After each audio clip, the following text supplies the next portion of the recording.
Let's talk about asparagus.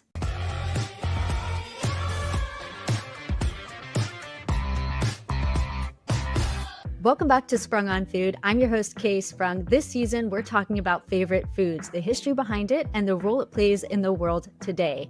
Joining me today is comedian, actor, writer, and drag king, Kate Sisk. Kate, welcome. Hello, thank you for having me. Well, I'm very excited that you are here. You are a hilarious person, and I was very delighted to hear about your favorite food. I will say it's the first asparagus that I've gotten so far as a favorite food. So I am so intrigued to hear all about your relationship with this food and why it's your favorite. I love asparagus so much, and I know it's weird because nobody has ever been like, "Oh yeah, makes sense." Like everyone has always been like, "Weird." I'm like, "Yeah, I know, but I can't change my taste buds. It's just how I feel." Yeah, no, as you shouldn't. And nobody should also ever yuck anybody's yum. Not on this show, at least. I remember when I was a kid, everybody would, what's your favorite food? Everyone would be like pizza and ice cream. I am severely lactose intolerant. So I think maybe with those two taken off as the go-tos, I had to really think about what I liked. And so I was like, yeah, I really like asparagus. It never got the same response as pizza and ice cream. But it's also funny because and I've always said asparagus. Like it didn't become asparagus. Like I didn't like olives until like 10 years ago. I still don't like coffee. It took me a while to like beer. This is not one of those acquired tastes. Like I have always loved asparagus.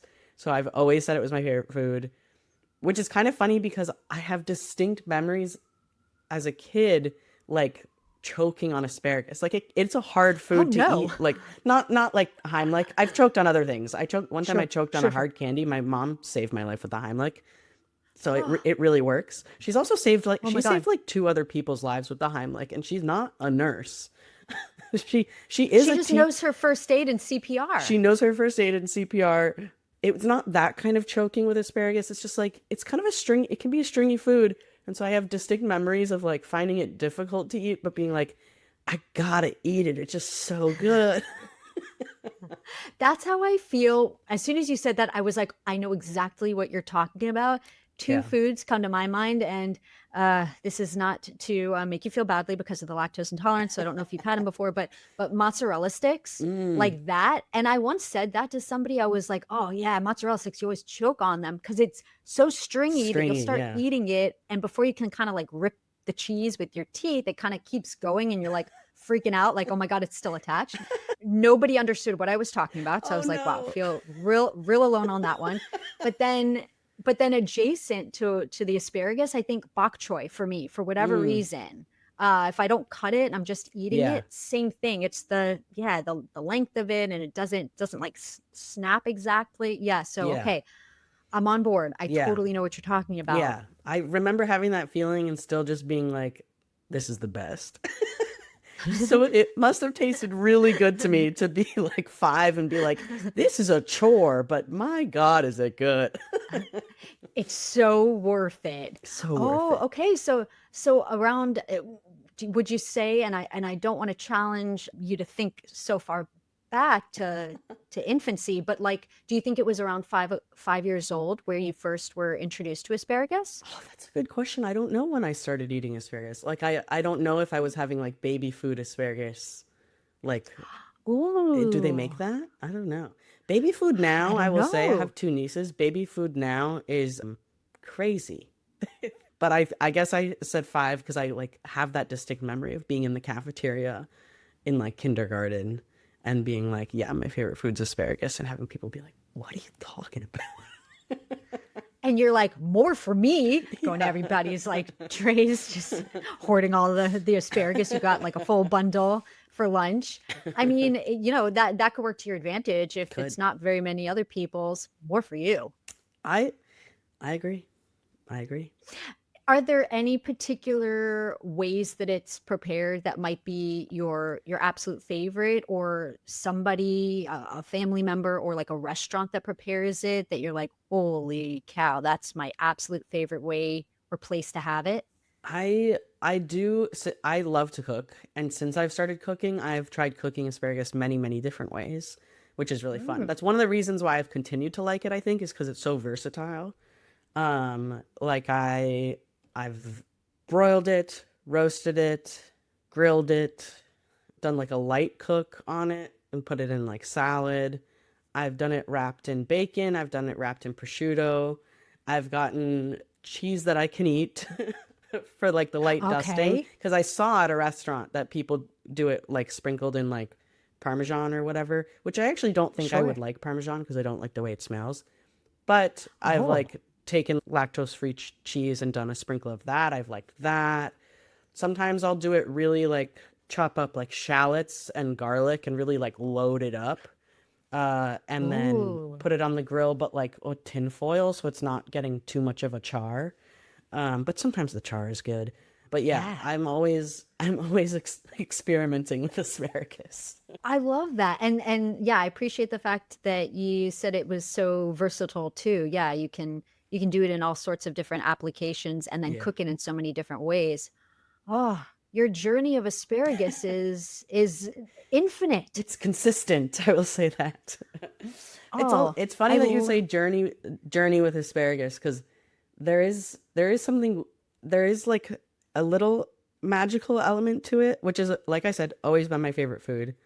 And then my wife's family, her mother's side is originally from like Western Massachusetts, like Hadley area, which is they grow a ton of asparagus there.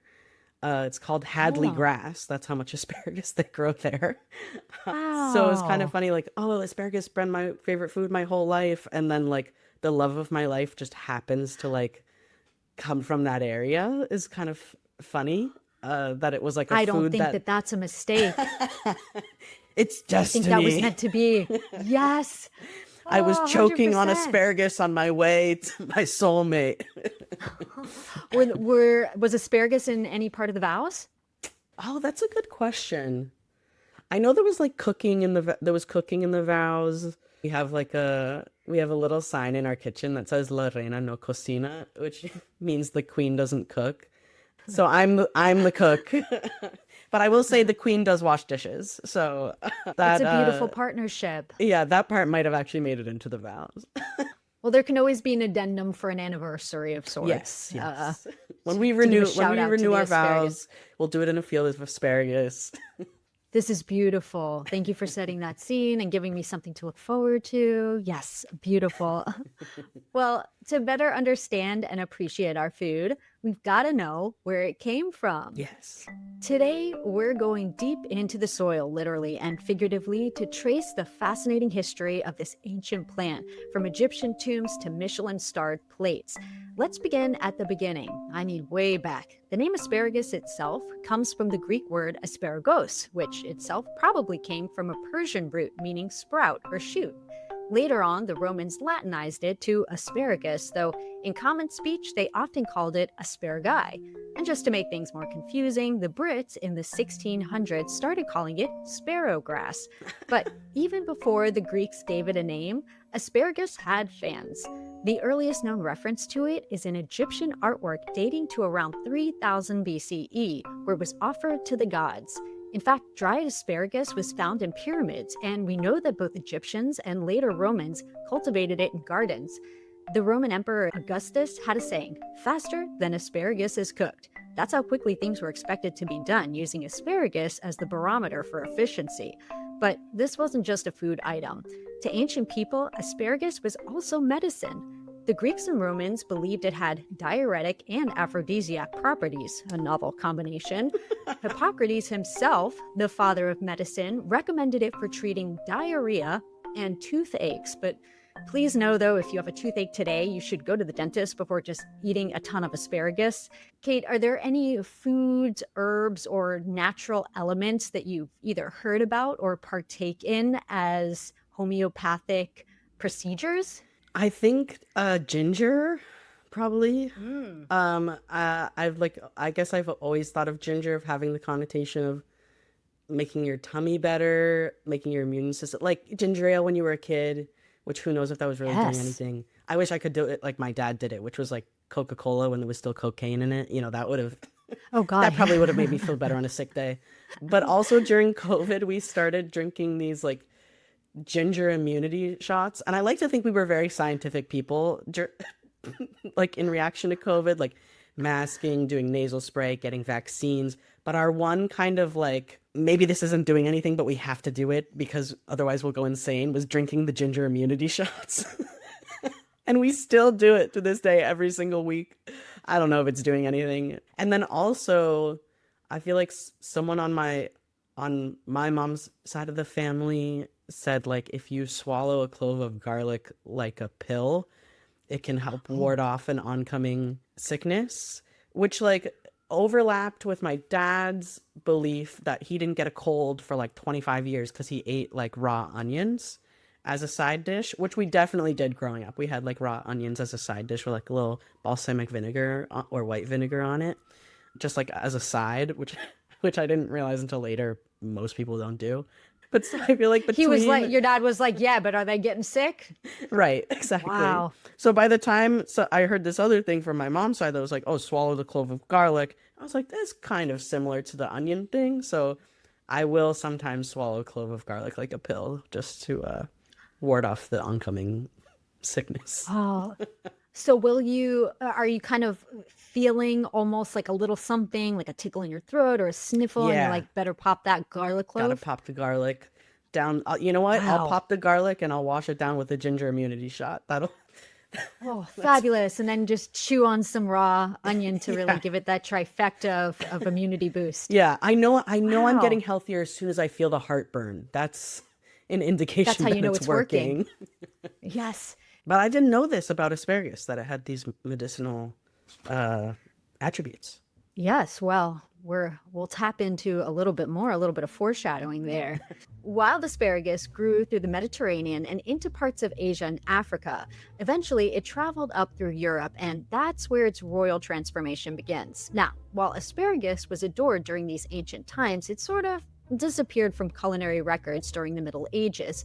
Blame it on the bubonic plague or the fact that food culture kind of took a nosedive in Europe for a few centuries, war, famine, inquisitions, very little time for delicate vegetables. But in the Renaissance, asparagus came roaring back. It became a favorite in the courts of France, particularly during the reign of Louis XIV. And leave it to Louis to take things to extremes. He had asparagus grown in greenhouses so he could enjoy it year round. Meanwhile, in England, asparagus started appearing in cookbooks in the 1600s, where, as previously mentioned, it was referred to as its nickname, sparrowgrass. It was so popular among the aristocracy that it was often called the aristocrat of vegetables. So fancy. Kate, sparrowgrass, very adorable name. If you had to come up with your own nickname for asparagus, what would it Ooh. be? Oh, that's a good question. Because we did grow asparagus in our garden for a couple of years, Oh, and it really does shoot up like an unbelievable amount. Like you could go out there like at night and it would be 6 inches tall, and then the next day, all of a sudden, you're like, wait a minute, and it's like 18 inches tall. Like, dang. also reminds me of like rocket arugula, which like also kind of like goes Oh, up. So maybe I'd call it rocket grass. Steal from the arugula nickname, call it rocket grass or something yeah. like that. Yeah, arugula can share. I like that. Rocket grass. That's great too because it kind of like it looks a little bit like rocket shaped and Yeah, yeah. this is Rocket you've just grass. rebranded it. I like that. Move over sparrow grass. Call Rocket grass. call asparagus's PR team. We have a new angle on it. Well, by the 1700s, it had crossed the Atlantic and found a new home in the American colonies. In fact, George Washington grew asparagus at Mount Vernon, and Thomas Jefferson noted planting it in his extensive gardening records at Monticello.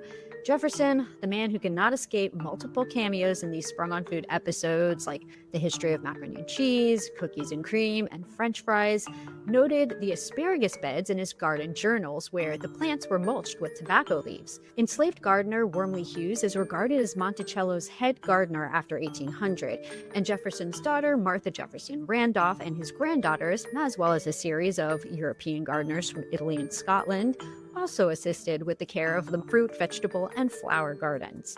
And speaking of gardening, let's talk a bit about the plant itself. Asparagus is a perennial, meaning it comes back every year, but it plays the long game. It takes about 3 years after planting before it's ready to harvest regularly. And those spears, they're actually the young shoots of the plant. If you don't harvest them, they grow into tall, ferny fronds that can reach up to 5 feet. So be careful. You're going to have 5 feet of rocket grass. The plant is dioecious, meaning it has male and female varieties. Growers often prefer male plants because they don't expend energy on producing berries, which means more energy goes into producing spears. Modern cultivars are often all-male hybrids for this reason, and asparagus is notoriously picky. It loves sandy, well-drained soil, lots of sun, and patience. Lots of it. But once established, a single asparagus bed can be produced for, okay, do you want to take a guess, and maybe you already know, how many years it can be produced for? I do not know how many years. I did know that it took like 3 years to get to like an edible size, but sadly ours we had like one summer of glorious asparagus and then it died. So I don't actually Oh know, no. and I know it was a premature death, but I don't actually know how Hmm. long. Is it like I don't know, 20 years?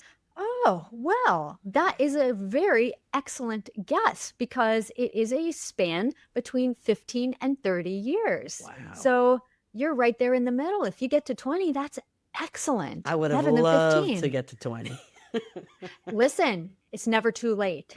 Could try again. Now, let's get into its cultural cachet. Today, asparagus is still a springtime delicacy, especially in Europe. In Germany, there's an entire season devoted to it called Spargezeit. It's asparagus time, which runs from April to June. Kate, sounds like Germany takes asparagus time very seriously. Have you ever traveled, or would you ever travel to another place to experience their food season or try something that's native to that region? You know, if Germany combined Oktoberfest with asparagus season, which sounds impossible, but it would be right Mm. up my alley. Just eat nothing but asparagus, drink nothing but beer. Well, white asparagus, or weiße Spargel, is especially beloved there in Germany and often served with Mm. hollandaise ham or new potatoes. Now, if you're wondering, is this just a different natural occurring variety of green asparagus? Nope. It's white because it's grown underground intentionally to prevent photosynthesis, resulting in pale stalks. To grow white asparagus, farmers use a technique called etiolation, which means depriving a plant of light to alter its growth. And this isn't an easy process.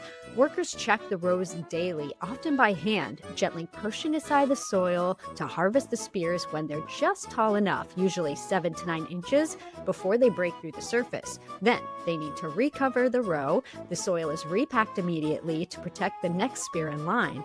Now, I personally like my veggies with a little color, so why go through all the trouble? Well, the practice of growing white asparagus likely dates back to at least the 17th or 18th century in France and Germany. French royal gardeners and German nobility helped popularize it as a luxury vegetable. At the time, pale vegetables were associated with refinement and were often preferred for their delicate appearance and perceived health benefits. It might also be the flavor. White asparagus has a milder, more delicate, slightly bitter flavor compared to green asparagus. It's often described as nutty or earthy. It's thicker and more tender, but also has a fibrous outer layer, which is why it's usually peeled before cooking. But because it's harder to grow and more labor intensive to harvest, it's considered a seasonal delicacy in regions where white asparagus has been the norm for centuries. And fun fact, Kate, would you like to take a guess of how many pounds of white asparagus the Germans collectively eat every year? Oh God. This feels like one of those like hypotheticals that they ask when you interview at a bank. Oh, you get How asked many how much planes are flying over asparagus the US at Germans. any times? Oh, okay. I was like, what bank do you go Uh to where they ask you how much asparagus Germans eat? I mean, when people, I always feel like people who apply for like the like fancy finance jobs have to answer these questions about like that are essentially just like how many jelly beans fit in the jar, but on a bigger scale. How many pounds of white asparagus, which I will say does not sound like it's worth the effort. They gotta grow it Yeah. I mean, underground have you had white and only asparagus? just Like, have to what are your peel thoughts it on because it? it's bitter. Like I've never had it, and it's sounding Mm, like it's not going to hold up to my beloved green. Purple though, fair. I could be convinced. But white, Okay. how many pounds of white asparagus do they eat? How many people are in Germany? See, I'm never going to get the job at Oh the dear. bank. I'm never going to get the job at the bank. I don't even know the population of Germany. Maybe it's like 200 people live in Germany. Only half of them like asparagus. Only half of those like white asparagus. We're down to 50 people. How many pounds they could eat? A pound a week, 52 weeks in a year. Look at me doing math. 5 times 52 is 26, 260. I'm saying 260 pounds a year. 260 pounds a year? Okay. Well, by Yeah. Price is Right rules, you would win. But I'm about to maybe blow your mind. It's actually 210 million pounds or 105,000 tons. My So they love goodness. white asparagus. They love it. Is that They what their love it. fest is all about? The white? They're like, white asparagus, gotta have it all the time during the season. So then they just let their asparagus freak flags fly whenever it's comes around. So they get into it. Yeah. And white asparagus too, it just like aesthetically looks stranger. I'm not a huge, don't tell Germany, but I'm not a huge fan. But Germany, with all its history and reputation, is like, one thing about us, we're going to keep all our vegetables white. Okay. well, just when you thought asparagus was a green or white kind of world, you hinted to it. Allow me to introduce you to the most glamorous spear of the bunch, purple asparagus. It's a different Yeah. cultivar, bred specifically for its color, sweetness, and texture. One of the most popular varieties is Purple Passion, and it originated from breeding programs in Italy and New Zealand. The deep purple color comes from anthocyanins, the same antioxidants found in blueberries, Oh, mulberries, and red cabbage. It has a higher natural sugar content, up to 20% more, which makes it fantastic for eating raw in salads, shaved into ribbons, or lightly oh. grilled. It also tends to be more tender with a thinner skin and less of that fibrous quality found in green or white asparagus, which means less peeling and quicker prep. Purple asparagus is still relatively niche, but growing in popularity. Countries like Italy, France, New Zealand, and parts of California are known for cultivating it, though it hasn't reached the same mainstream fame as the green and white varieties yet. So you briefly touched on the purple. Have you had it? Do you have thoughts on it? I have never had it. I didn't know what it was Mm, like until you just described it. mm, It is sounding. This is sounding much more up my alley. I hmm liked putting it on the grill, eating it raw. Very interesting. Also, Yeah. if it's less stringy, you're less likely as a kindergartner to be choking on it a little bit. So, Yes. I think this sounds like a great option. The white asparagus, I did not like the sound of that, but this sweeter, softer asparagus, I got to try this purple stuff. In the US, asparagus consumption boomed post World War II thanks to improved refrigeration and trucking. California, Washington, Michigan were asparagus growing powerhouses for much of the 20th century, but starting in the late 1990s, much of the American asparagus industry was undercut by cheaper imports from Peru and Mexico due to NAFTA and other trade agreements. Today, the majority of asparagus in American supermarkets is imported. Now, nutritionally, it's high in vitamin K, folate, and antioxidants. And I know you might have been waiting for me to mention the pee thing. Well, it's famous or infamous, really, for the way that it affects urine. That weird smell, it's due to compounds like asparagic acid, which break down into sulfur-containing compounds. Interestingly, not everyone can smell it, and not everyone produces it either. And that's just all due to genetics.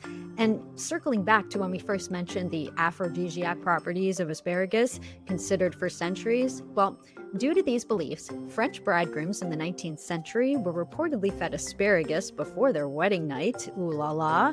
It's shown up in literature too. French novelist and literary critic Marcel Proust described asparagus in his novel, In Search of Lost Time, as turning his chamber pot into a flask of perfume, which may be the least Oh, sexy thing you can say, but you do you, oh, Marcel. oh, no. I know, awful. He thought it was hot. I don't know if this is too personal for you, and you can choose to pass if you would like, but have you ever found any truth to any of this asparagus aphrodisiac thing?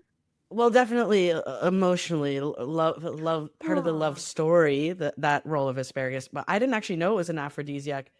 I always wonder about this. How do they test the aphrodisiac properties of food?